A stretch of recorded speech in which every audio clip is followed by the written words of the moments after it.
Good day, everyone. We are the Group 8 reporters, and our topic for today is all about assessment of one's teaching practice, reflective practice using learner attainment data. As we go through our topic today, we will delve into the multifaceted nature of teaching assessment, exploring various methodologies, tools, and frameworks to enable us to evaluate our instructional strategies, engage with student feedback, and adapt our approaches to meet with diverse needs of learners. But first, allow me to read the lesson objectives for this discussion. At the end of the lesson, students should be able to identify the different documents that teachers can use to monitor learners' performance. Second, discuss reflective self-assessment using learner assessment data and other reflection aids for purposes of adjusting one's teaching practices and for purposes of growing in the profession. And last is explain how professional reflection and learning can be used to improve teaching practice. Introduction. In this chapter is now focused on the assessment on your own teaching practice as a future teacher. Necessarily, teachers have to examine learners' performance if they really want to know how effective they are in their teaching. The learners' test scores and learners' non-test data and other information serve as a learner attainment data. So in this chapter, we are all focusing in the learner test score and learner non-test data. So what is reflective practice using learner attainment data? Reflective practice is in its simplest form, thinking about what you do.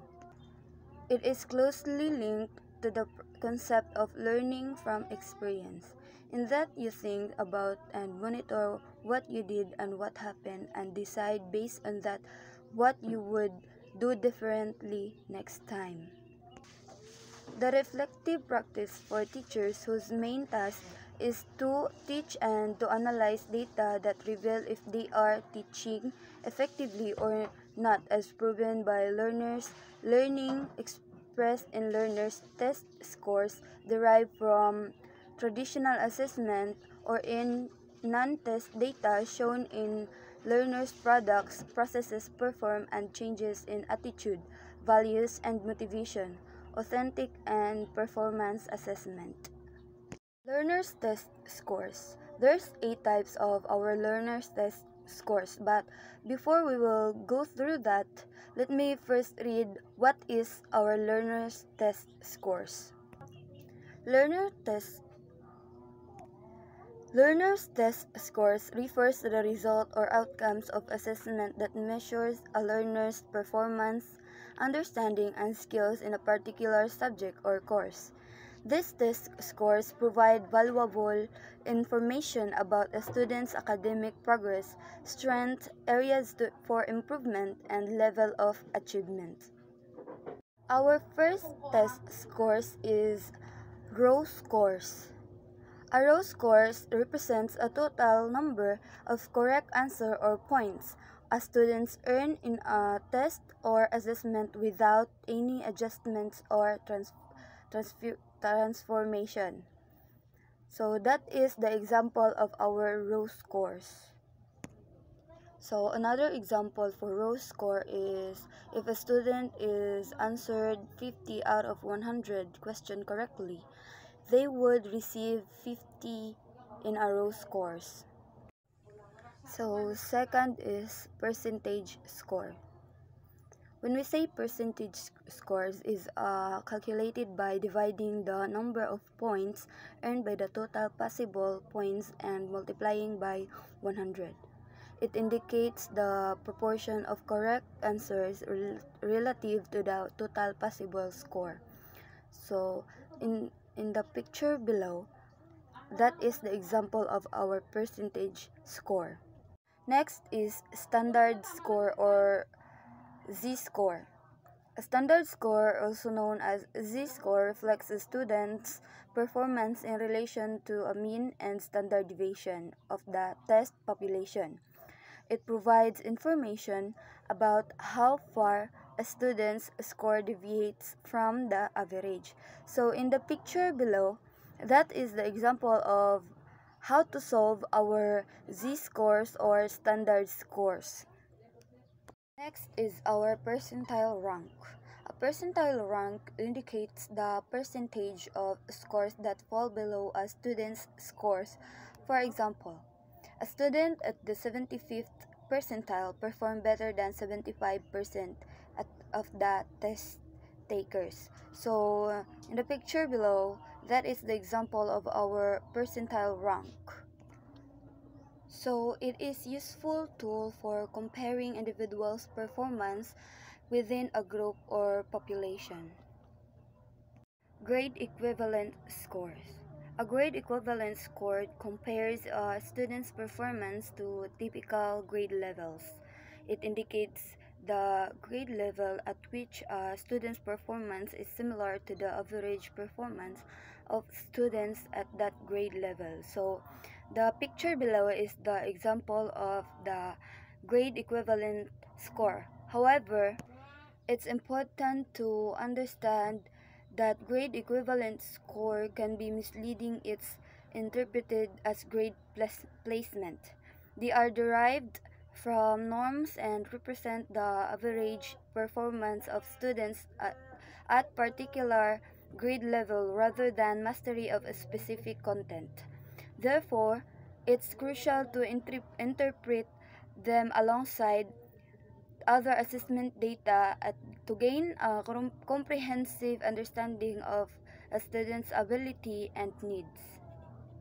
So next is Stanine score. Stanine scores divide a distribution of scores into 9 equal parts, with a Stanine of 5 representing the average performance.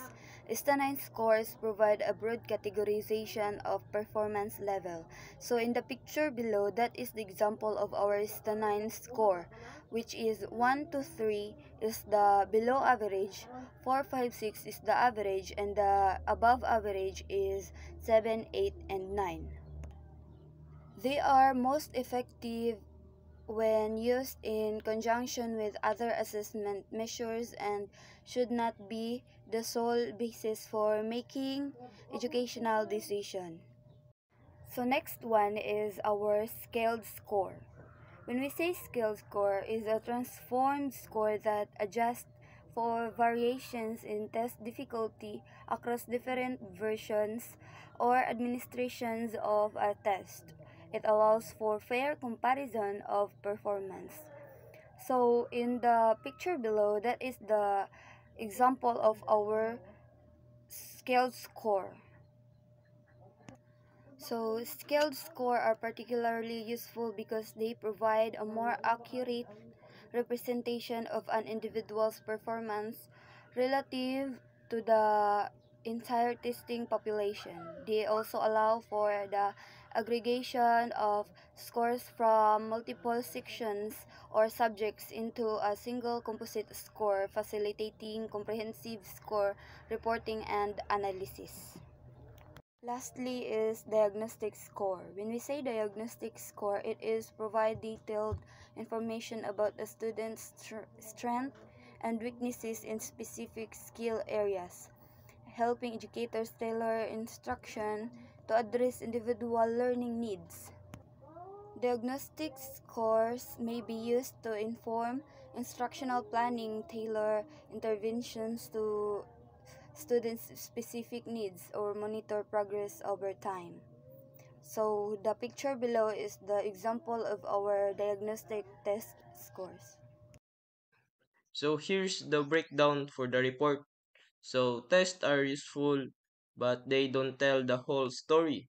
Non-test data like projects, portfolios, and other information that I given to you, it provides a more well-rounded picture of a student's strengths and also their weaknesses.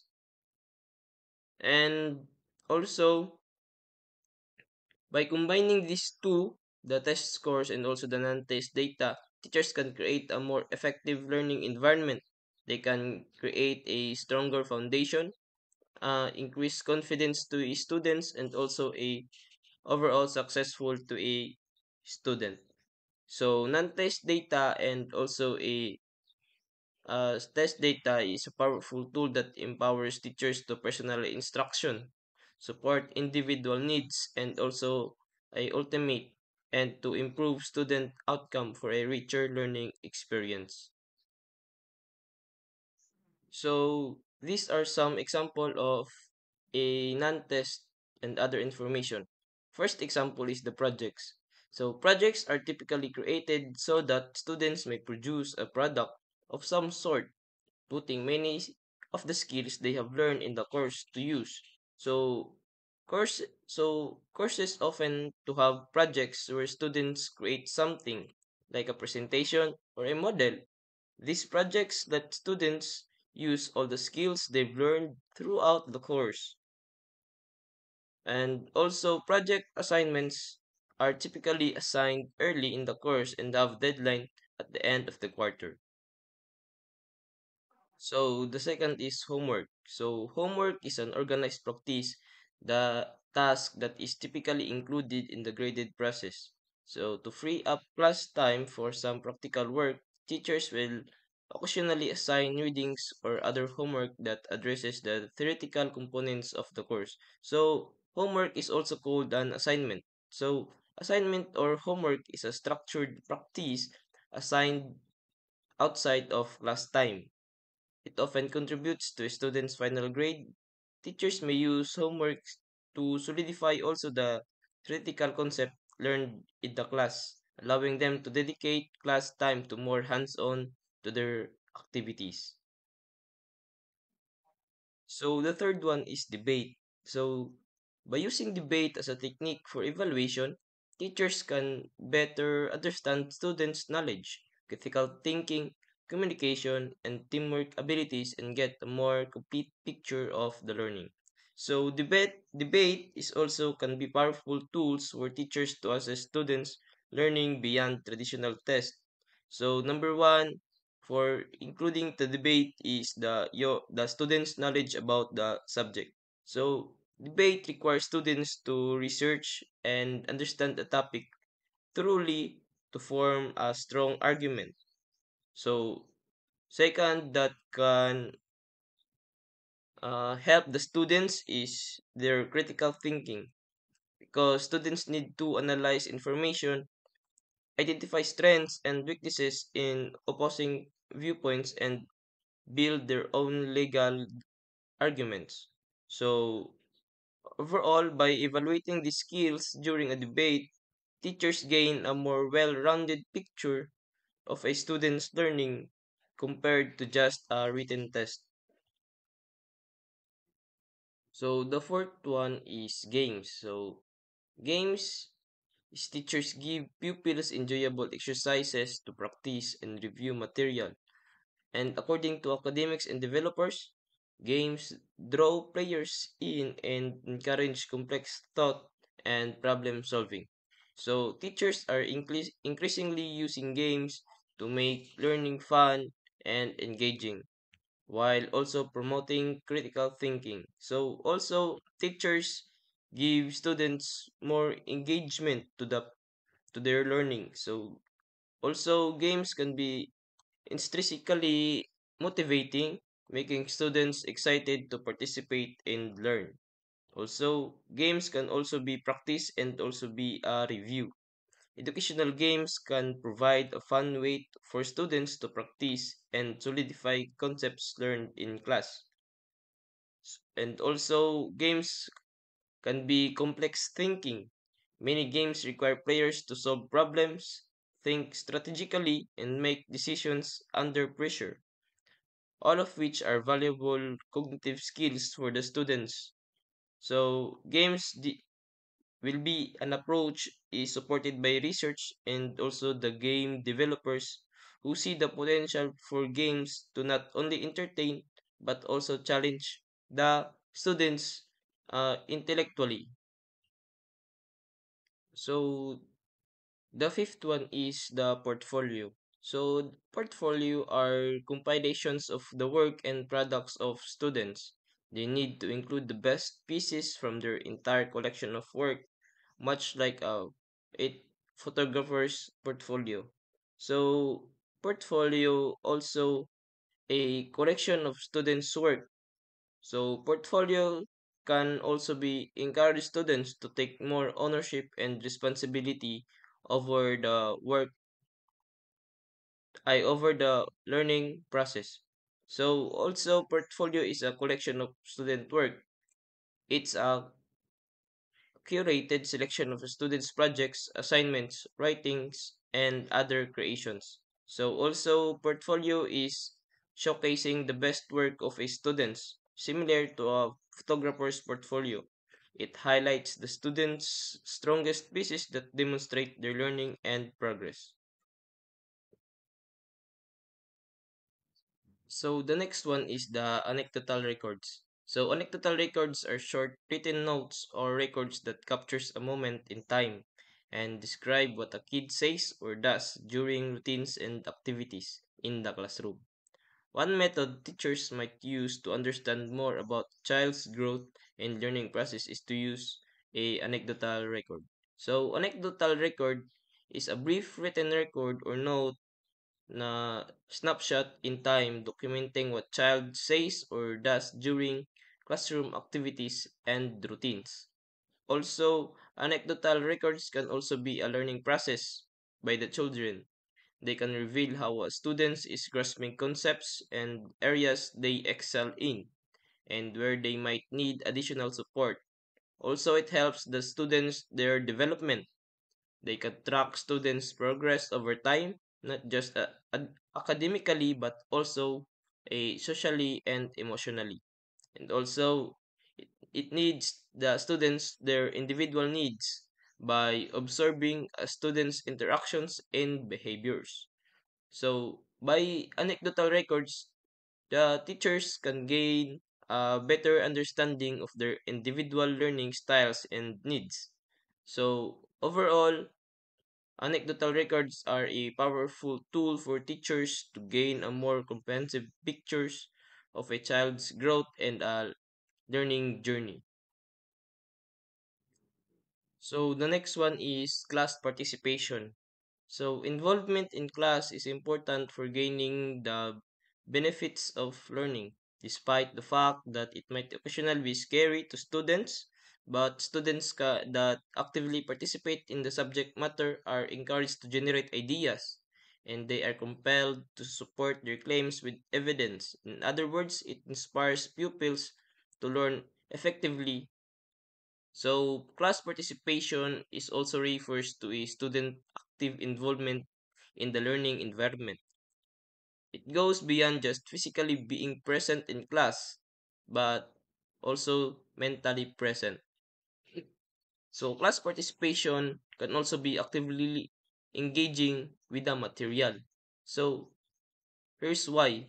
Asking thoughtful questions to clarify understanding to students. If the student have a uh, kung may nalibugan ba siya sa class, so pwede siyang mag-ask ng questions. So, participation isn't just about talking a lot. It's about being present, engaged, and contributing meaningfully to the learning process. So, next one is checklist. So, checklist is involves a set of actions or stages that can be indicated as yes or no, present or absent, complete or incomplete, and etc. It is employed to document observations of a single person, a team, or the entire class. So it is also like anecdotal record, no?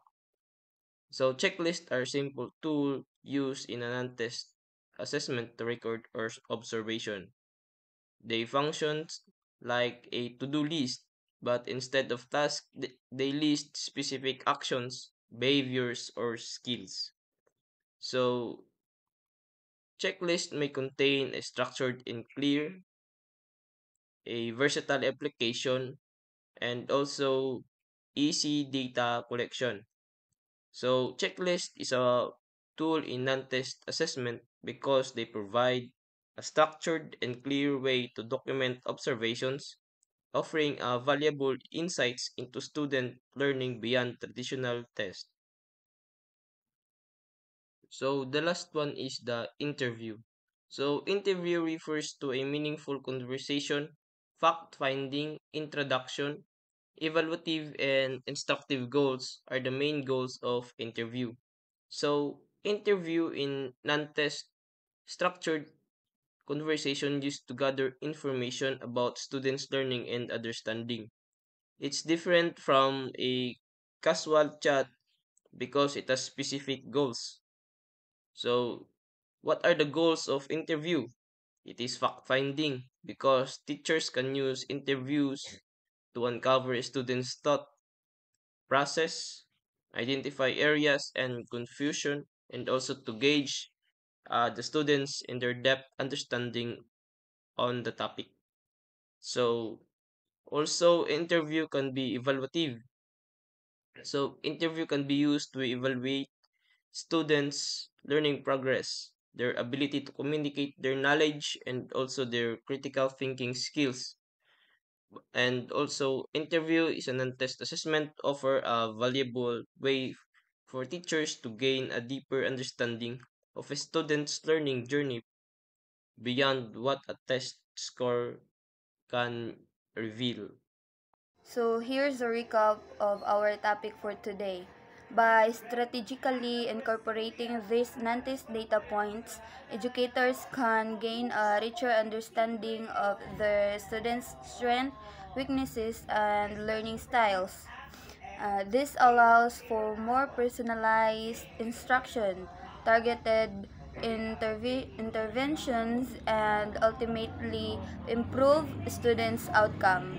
So that's it. Thank you.